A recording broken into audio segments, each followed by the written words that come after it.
Before you watch Stranger Things Season 5 Volume 2 on Christmas Day, there are some major plot points to keep in mind from Volume 1. This is going to blow your mind. So here's a quick recap of Stranger Things Season 5 Volume 1. Volume 1 gave us absolute chaos. We're in fall 1987, over a year after Vecna's attack. Hawkins is under military quarantine and the rifts are tearing the town apart. Episode 2 hit us hard with the vanishing of Holly Wheeler. Yes, Mike's little sister gets taken by a Demogorgon straight from their home. I don't know if you noticed or not, but Holly was Vecna's target from Season 1. In fact, she almost got kidnapped by a Demogorgon, but Joyce interrupted in time, saving her at the last second. Anyway, in Season 5, she's being lured by Vecna through his human persona, Henry, who she calls Mr. What's-It from her favorite book, A Wrinkle in Time. Henry has handpicked a bunch of other kids from Hawkins and kidnapped them too. We don't know his exact plan yet, but my money's on him building a mini army with powers similar to 11. And if they disobey, well, you remember what he did to those Hawkins lab test subjects back in 1979, right? Meanwhile, 11 is in hiding because the government's new villain, Dr. K, is hunting her down to use as a weapon. 11 and the rest of the team are trying their best to find Vecna and finish him for good, and when they finally think they've done it, it turns out to be Kali from Season 2. Somehow Dr. K got her hands on Kali, aka Number 8, and is experimenting on her and other creatures of the Upside Down.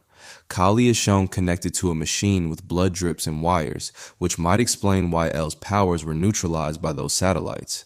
Now, the key thing to notice is that all of this is happening inside the Upside Down. So what the hell is Vecna doing while all of this is happening in his backyard? I know what he's doing. He's busy getting into that bottle shape. But well done, Vecna. Nice makeover after they burn the shit out of you. Speaking of Vecna's victims, Max is still trapped in a coma, stuck somewhere between life and death after her brutal encounter with Vecna in Season 4. Lucas hasn't left her side, and here's the crazy part. Even in her comatose state, Max is somehow interfering with Vecna's plans, especially regarding Holly. Her consciousness might be more active than we think. And that cliffhanger ending of Episode 4, Will the Wise is confirmed to be an actual wizard or sorcerer. When things go south, Will single-handedly takes out 3 Demogorgons. But what if there were 4 Demogorgons? Anyway, bro just stole the entire show. I bet Mike will finally give some attention to Will now. And that's pretty much what happened in Volume 1, so here's what we should expect in the upcoming episodes. Volume 2 is dropping 3 episodes on Christmas, and here's what you're getting. Episode 5, Jock kicks things off. Then Episode 6, Escape from Camazotz, directed by Sean Levy, is going to be the rescue mission for Holly. The Duffer Brothers confirm we're finally getting the full explanation of what the Upside Down actually is, something they've been planning for a decade.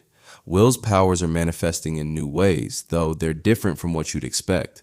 Max is still trapped somewhere between life and death, and she's apparently causing major problems for Vecna's plans with Holly. Episode 7, The Bridge, wraps up Volume 2 and sets up the grand finale. The music will play a huge role again, but differently than Season 4's iconic moments.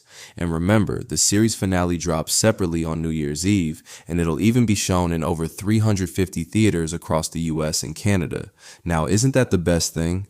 A theatrical experience will definitely give the best ending to the best show ever made. This is it, the beginning of the end. Volume 2 reveals secrets that have been building since 1983. Make sure you're caught up on Volume 1 because these 3 episodes are going to hit hard. Merry Christmas and welcome back to Hawkins.